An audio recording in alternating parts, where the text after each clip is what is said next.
எல்லாருக்கும் வணக்கங்க. எல்லாரும் நல்லா இருக்கீங்களா? இன்னைக்கு நம்ம சேனல்ல செய்ய போறது நாட்டுக்கோழி பிரியாணிங்க. இது எப்படி செய்யறதுன்னு பார்க்கலாம். ப்ளீஸ் இந்த வீடியோவை கடைசி வரைக்கும் பாருங்க. நீங்கள் எங்கள் சேனலில் ஃபர்ஸ்ட் டைம் பார்க்குறீங்கன்னா ப்ளீஸ் சப்ஸ்கிரைப் பண்ணுங்கள் அண்ட் அப்படியே பக்கத்தில் இருக்க பெல் ஐக்கன் கூட ப்ரெஸ் பண்ணுங்கள். நாங்கள் எப்போ புது வீடியோ போட்டாலும் உங்களுக்கு உடனே நோட்டிஃபிகேஷன் வரும். நான் நாட்டுக்கோழி பிரியாணி செய்யறதுக்காக பாருங்க 1 கிலோ நாட்டுக்கோழி வாங்கி க்ளீன் பண்ணி எடுத்துன்னு வந்திருக்கிறேங்க. கறி வந்துட்டு 1 கிலோ 100 கிராம் இருக்குதுங்க. அதுக்கு தகுந்த மாதிரி நம்ம மசாலா போட்டுக்கலாம். ஃபர்ஸ்ட் கறி மேரினேட் பண்ணி எடுத்து வச்சிடலாங்க. இல்லைன்னா கறி கொஞ்சம் சாஃப்ட் ஆகாது. மேரினேட் பண்ணி 1 ஹவர் விட்டுங்கன்னா கோழிக்கறி வந்து ரொம்ப கட்டியா இருக்குங்க. நாட்டுக்கோழி கொஞ்சம் சாஃப்ட் ஆகுங்க, நல்லாவும் இருக்கும் டேஸ்டா. ஃபர்ஸ்ட் மேரினேட் பண்ணி வச்சிடலாங்க.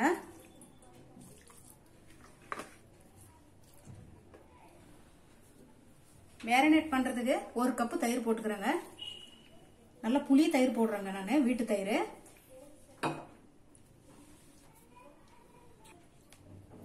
ஜிஞ்சர் கார்லிக் பேஸ்ட் 1 டீஸ்பூன் போட்டுக்கிறேங்க. Chilli paste 1 spoon. இது வந்துட்டு நான் மிளகா காஞ்ச தண்ணியில போட்டு நல்லா கொதிக்க வச்சு எடுத்து வச்சிருக்கிறேங்க. சூடு தண்ணியில கொதிக்க வச்சு அரைச்சி எடுத்து வச்சிருக்கிறேன். அது போட்டிருக்கிறேங்க. புதினா கொஞ்சமா போட்டுக்கலாங்க.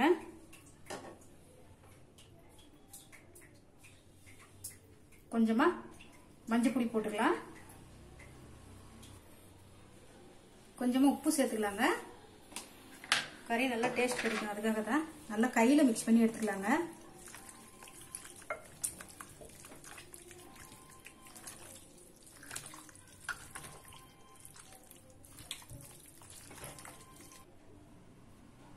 மேரினேட் பண்ண கறியை ஒரு 1/2 hour நல்லா ஊறட்டுங்க.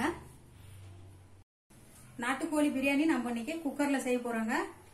டெக்ஸால செஞ்சா வேவாது. நெய் போட்டுக்கிறேங்க தாளிக்கிறதுக்கு. 2 டீஸ்பூன் நெய் போட்டுருக்குறேங்க. அது கூடவே நெய் கூடவே எண்ணெய் போட்டுக்கலாங்க. கொஞ்சமா ஒரு 3 டீஸ்பூன் அளவுக்கு எண்ணெய் போட்டிருக்கேங்க. 2 சேர்ந்து நல்லா காயிட்டோம். எண்ணெய் காஞ்சிடுச்சுங்க. எண்ணெய் நெய் 2 பல்லாவேல ஒரு 4 பீஸ் போட்டுக்கிறேங்க. பட்டை பிரியாணிக்கு எவ்வளவு தேவை அவ்வளவு போடுறேங்க. மசாலா எல்லாம் லவங்கம், ஸ்டார் பூவு, மராட்டி மொக்கு, ஏலக்காய் 4 போடுறேங்க. கல்பாச்சி, கஸ்தூரி மேத்தி, கொஞ்சமா சோம்பு போட்டுக்கிறேங்க.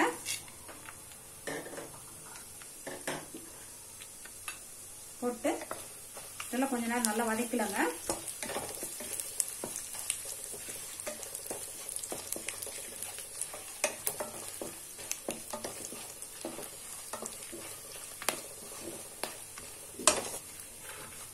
எல்லாம் கொஞ்ச நேரம் எண்ணெயில் நல்லா வதக்கியாச்சுங்க. 2 வெங்காயம் நீளமா நறுக்கி வச்சிருக்கிறேன், சேர்த்துக்கிறேங்க. வெங்காயம் நல்லா கலர் வருத்துங்க. கொஞ்சம் கலர் வந்தா போதும், நல்லா வதக்கலாம்.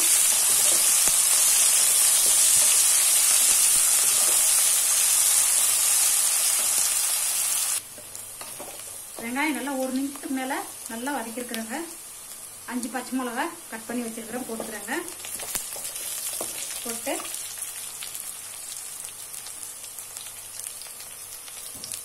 காரத்துக்கு சில்லி பேஸ்ட்டுங்க.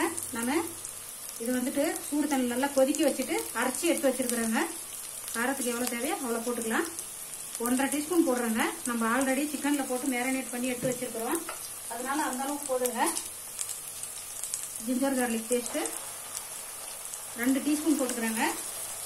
போட்டு நல்லா கிளறி விட்டுக்கலாம்.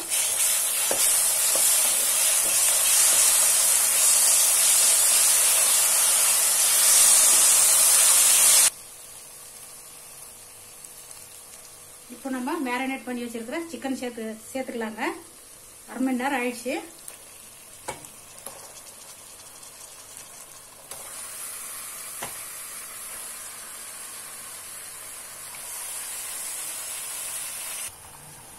சிக்கன் சேர்த்தாச்சுங்க. நல்லா கிளறி விட்டுறலாம்.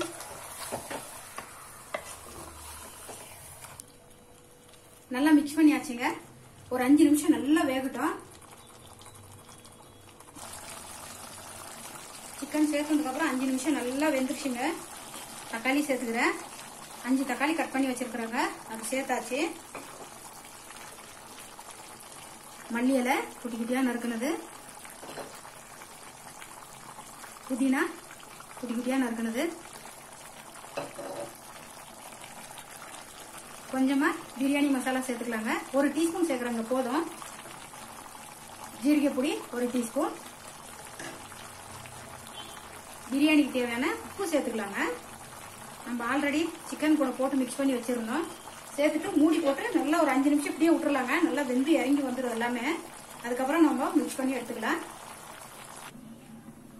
மூடி போட்டு 5 நிமிஷம் நல்லா வேக வச்சாச்சுங்க. பாருங்க நல்லா வெந்து வந்துருச்சு. ஆல்ரெடி கறி 10 நிமிஷம் வந்துருச்சுங்க. ஃபர்ஸ்ட் 5 நிமிஷம் வேக வச்சிருக்கிறோம், இப்போ 5 நிமிஷம் வேக வச்சிருக்கிறோம். கோழிக்கறி ஆல்ரெடி 10 நிமிஷம் நல்லா வெந்துருச்சுங்க. இப்போ விசில் விட்டாவே நல்லா வெந்து வந்துடும். நல்லா கிளறி விட்டுருலாங்க.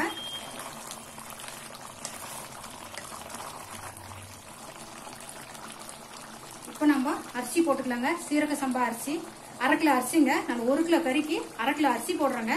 ரொம்ப நல்லா இருக்கும். 1/2 மணி நேரம் ஊற வச்சு எடுத்து வச்சிருக்கிறேங்க. அரிசி சேர்த்துக்கலாம்.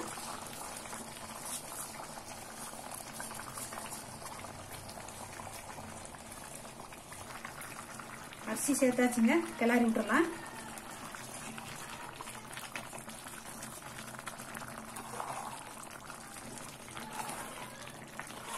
கொஞ்ச நேரம் அந்த கிரேவில அரிசி நல்லா வேகட்டுங்க. 1 நிமிஷம் நல்லா வேக வச்சுக்கலாம்.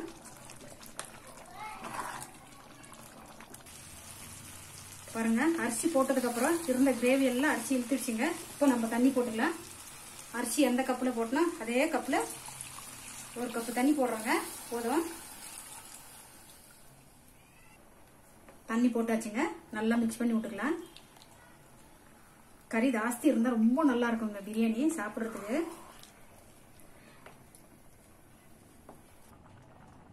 எல்லாம் போட்டாச்சுங்க. உப்பு காரம் எல்லாமே கரெக்டா இருக்கு. குக்கர் மூடி போட்டுடலாங்க. போட்டு விசில் போட்டுடலாம். ஒரே விசில் வந்தா போதுங்க, வெந்து வந்துடும். பிரியாணி பாருங்க 1 விசில் வந்துடுச்சுங்க. விசிலும் போயிடுச்சு. ஓபன் பண்ணி பார்க்கலாம். வாவ் செம்மையா வந்திருக்குங்க. மிக்ஸ் பண்ணி காட்டுங்க பாருங்க. ரைஸ் கரெக்டா வெந்து வந்திருக்குது பாருங்க. டேஸ்ட் கூட பயங்கரமா இருக்குங்க. பாருங்க எவ்வளவு நல்லா வந்திருக்கு.